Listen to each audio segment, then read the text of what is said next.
Ngày xưa có một người, long ago there was a man, không may vợ qua đời. Sadly his wife passed away. Ông lấy thêm vợ nữa, he took another wife, cũng là hợp ý trời. And it seemed destined by heaven. Ông có một cô con gái, he had a daughter, vợ có hai, và rồi his wife had two, and then, lại cái bi kịch cũ, there came the old tragedy, chuyện con bà, con tôi.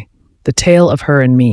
Đúng tinh thần cổ tích, true to the fairy tale spirit, bà mẹ kế rất gian, the stepmother was cruel. Con riêng bố vất vả, his own daughter suffered, con của vợ an nhàn.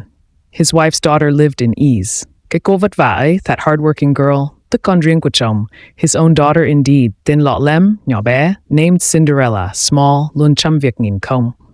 Always 100 tasks to complete. Lọ Lem tức là bẩn. Cinderella, synonymous with dirt, vì cô phải hàng ngày, because she cooked every day. He hui nấu trong bếp, scrubbing in the kitchen, nên cho bụi bám đầy. Her hands covered in ash. Một hôm bố đi chợ, one day her father went to market, hỏi các con muốn gì, asked his children what they desired, để bố còn mua tặng, so he could bring back gifts. Đừng ngại ngần, nói đi. Don't hesitate, speak up. Hai cô con bà kế, the stepdaughters demanded, đòi mua áo lụa mềm, soft silk dresses they wanted. Ông bố quay sang hỏi, turning to Cinderella, he asked, con muốn gì, Lọ Lem? What do you wish for, Cinderella? Trên đường về, thưa bố. On the way back, father, có cành cây nào non? If a young twig by chance vô tình vương mụ bố catches your hat, hãy bè về cho con. Bring it back for me. Đi chợ về quả thật. Returning from the market, có cành về xùm xòa. Indeed, a branch caught his eye. Vương làm ông rơi mũ, entangled and causing him to drop his hat. Ông bè đem về nhà. He broke it off and brought it home. Lọ Lem vuốt ve nó, Cinderella caressed the twig, rồi quyết định đem trồng, deciding to plant it. Ngay bên cạnh mộ mẹ, right beside her mother's grave. Nước mắt chảy thành dòng. Tears flowing like a stream. Được tưới đẫm nước mắt, watered with her tears. Cây rẻ lớn rất nhanh. The twig grew swiftly. Thấm thoát nó đã lớn. In no time, it became tall, thành cây tô nhiều cành. A tree with many branches. Lọ Lem đến thăm nó, Cinderella visited it, mỗi ngày đúng 3 lần. 3 times each day. Cô và nó quyến luyến, she and the tree cherished each other, như hai người bạn thân, like two close friends. Mỗi lần đến, cô thấy every visit, she noticed, có con chim trên cây. A bird on the tree. Cô muốn gì hỏi nó. What do you desire? She asked. Nó liền vứt xuống ngay, and it promptly dropped down. Năm ấy vua mở hội, the king held a festival that year, kéo dài suốt 3 ngày, lasting for 3 days, để hoàng tử kén vợ, to find a wife for the prince, một dịp hiếm xưa nay, an ancient rare occasion. Hai cô con bà kế, the two stepsisters, lâu chuẩn bị từ lâu, had been preparing for a long time. Bắt Lọ Lem giặt áo, forcing Cinderella to wash clothes, đánh giày và chải đầu, polish shoes and comb hair. Đàn bà ai cũng muốn. Every woman wanted lấy hoàng tử làm chồng, to marry the prince. Cả Lọ Lem cũng vậy. Cinderella also wished so. Dù giày không, áo không, even without shoes or clothes. Hơn thế bà mẹ kế. Moreover, the stepmother, còn trộn đỗ với ngô, mixed beans with corn, bắt phải nhặt kỳ hết, forcing her to pick them all, mới cho lên kinh đô, before going to the capital. Phải nhặt thì nhặt. Yes, she had to pick them all. Lọ Lem đi ra đồng. Cinderella went to the field, nhờ bầy chim đến giúp, asked the birds for help, chỉ một loáng là xong. In a flash, it was done. Hai cô con mẹ kế, the two stepsisters, điện ngất trời, lên kinh, dressed up, went to the capital. Nghĩ Lọ Lem đang khóc, thinking Cinderella was crying, phải ở nhà một mình. She had to stay home alone. Lọ Lem ra mộ mẹ, Cinderella went to her mother's grave, nói với chim và nàng, spoke to the birds, and she, ngay lập tức có được, immediately got, bộ váy thêu chỉ vàng, a gown embroidered with gold, đôi giày thêu chỉ bạc, silver threaded shoes, và cỗ xe, vân vân, and a carriage, and so on. Nghĩa là đủ tất cả. It means everything, những thứ nàng đang cần, what she needed. Rồi nàng đến dự hội, then she came to the party. Trước con mắt ngỡ ngàng, in front of the astonished eyes của hàng nghìn đối thủ, of thousands of opponents, trong đó có chị nàng, including her sister. Chúng không thể ngờ được, they could not believe. Đó lại là em mình, that was my sister. Cô Lọ Lem lem luốc, Cinderella was dirty, ai nhìn cũng thấy kín. Whoever looks amazing. Hoàng tử thì vừa gặp, the prince just met, đã mê nàng tức thì. He fell in love with her right away. Liên tục mời nàng nhảy, constantly inviting her to dance. Bám chặt từng bước đi, hold on tight every step. Tiệc tàn khuya từ biệt. The party is over, late at night. Hoàng tử buồn, thở dài. The prince was sad, sighing, vì chàng rất muốn biết, because he really wants to know. Cô gái này là ai? Who this girl is. Không chịu cho chàng tiễn. Refusing to say goodbye to the prince, nàng lên xe, đi liền. She gets on the car and leaves. Hoàng tử nhìn theo mãi. The prince looked after him forever. Không hiểu người hay tiền. I don't know people or fairies.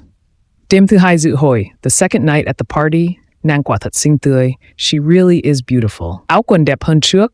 Clothes more beautiful than before. Ai nhìn cũng ngẩn người. Everyone looks stunned. Chàng hoàng tử lần nữa, the prince again. Không chịu nhảy với ai. Not willing to dance with anyone, ngoài cô gái bí ẩn, except the mysterious girl. Và chàng lại thở dài. And the prince sighed again. Lần nữa chàng đề hụt. Once again, the prince missed out. Không biết nàng đi đâu. Don't know where she's going. Chàng đang yêu, dễ hiểu. He was in love. Easy to understand, vì sao luôn buồn rầu. Why always sad. Đêm thứ ba cây đẻ. The third night, a sycamore tree và con chim cho nàng and birds for her. Quần áo và giày dép, clothes and shoes. Tất cả đều bằng vàng. All made of gold. Khỏi nói nàng xinh đẹp. It's not that she's beautiful và ấn tượng thế nào and how impressive. Chỉ nói nàng huyền bí, just saying she's mysterious, lấp lánh tựa vì sao. Shine like stars. Hoàng tử vẫn chưa biết, the prince still didn't know.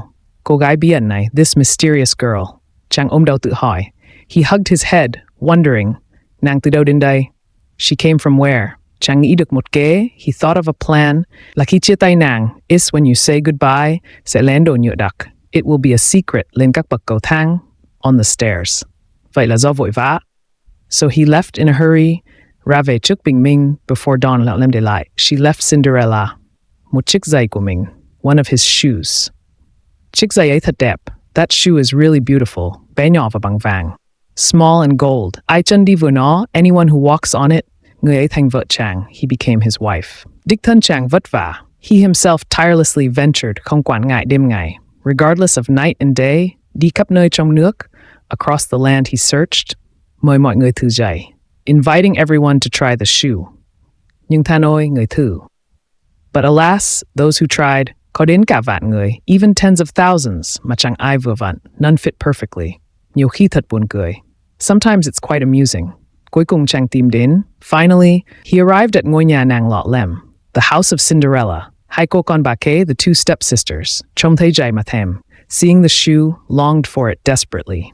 Cô lớn đi vừa gót, the elder one squeezed her heel, nhưng lại thừa ngón chân, but had excess toes.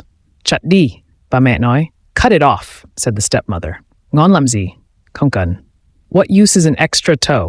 Khi con là hoàng hậu, when you're a queen, đi xe ngựa hoặc lừa, riding in carriages or on mules, chứ đâu phải đi bộ, you don't walk on foot nên có ngón là thừa. So an extra toe is unnecessary. Cô kia nghe, hăng hái, hearing this, the eager sister liền lấy dao chặt ngay, swiftly took a knife and cut. Nên dù rất đau đớn, despite the pain and anguish, cô đi vừa chiếc giày. She managed to fit the shoe. Cô ra mắt hoàng tử. She appeared before the prince. Hoàng tử phải giữ lời. True to his word, đưa cô về làm vợ. He took her as his wife. Giờ khóc và giờ cười. A story both sad and funny. Khi đi ngang cây there, passing by the sycamore tree, có con chim trên cây, a bird perched above, bay đến xe hoàng tử, flew to the prince's carriage, lên tiếng hát thế này, and sang these words, chân dài phải chặt ngón, long feet must chop the toe, máu trên chân cô ta, blood on her feet. Trong khi cô dâu thật, yet the bride is truly đang nấu ăn ở nhà, cooking at home. Hoàng tử trả cô chỉ. The prince returned the elder sister. Đến lượt cô thứ hai. Next was the turn of the second. Cô ta thử, thật tiếc. She tried, but alas, lần nữa, chân quá dài. Her foot was too long. Dài thì con cắt gót. If it's long, cut the heel. Bà mẹ nói như không. The stepmother said matter-of-factly. Một khi con đã muốn, once you decide, lấy hoàng tử làm chồng, to marry the prince. Cô nàng cắt gót thật. The young girl cut her heel. Nhưng lần nữa dọc đường. But again, along the way, hoàng tử đem trả lại. The prince returned her. Nhìn cô khóc mà thương. Seeing her cry, he pitied her. Lần này hoàng tử hỏi. This time the prince asked, còn cô nào nữa không? Anyone else left? Ông bố đáp, dạ có. The father replied, yes. Nhưng đừng thử, mất công, but don't bother.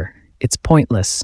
Nó là đứa bé nhỏ. She's just a small child. Phải làm lụng suốt ngày, working all day long, mặt mũi lại lem luốc. Her face dirty and rough. Đưa cô ta ra đây. Bring her out. Nàng Lọ Lem rốt cục, finally Cinderella được mời ra thử giày. Was invited to try the shoe. Tất nhiên, chân nàng nhỏ. Of course, her feet were small, mới thử đã vừa ngay, and it fit perfectly at first try. Mặt mũi vừa mới rửa, with her face freshly washed nên trông nàng thật xinh, she looked truly beautiful. Hoàng tử nhìn, chết lặng. The prince stunned, đây mới là vợ mình.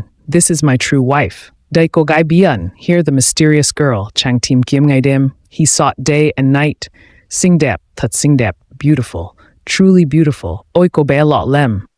Oh Cinderella, ngay lập tức, xe ngựa, immediately, a horse-drawn carriage, đưa nàng lên kinh thành, took her to the capital. Con chim trên cây đẻ, a bird on the sycamore tree, tiễn nàng, bay xung quanh, bid her farewell, flying around.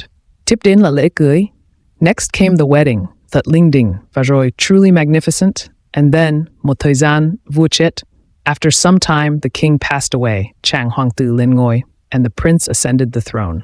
Cả vua và hoàng hậu, both the king and queen không quên chuyện chiếc giày, never forgot the shoe. Nghe nói họ hạnh phúc. They say they were happy, mãi đến tận ngày nay, even to this day. Còn mẹ con bà kế. As for the stepmother and stepsisters, sau đấy vẫn bình thường. Life continued as usual, không bị ai trừng phạt. No one punished them. Rồi chết, chẳng ai thương. And when they died, no one mourned.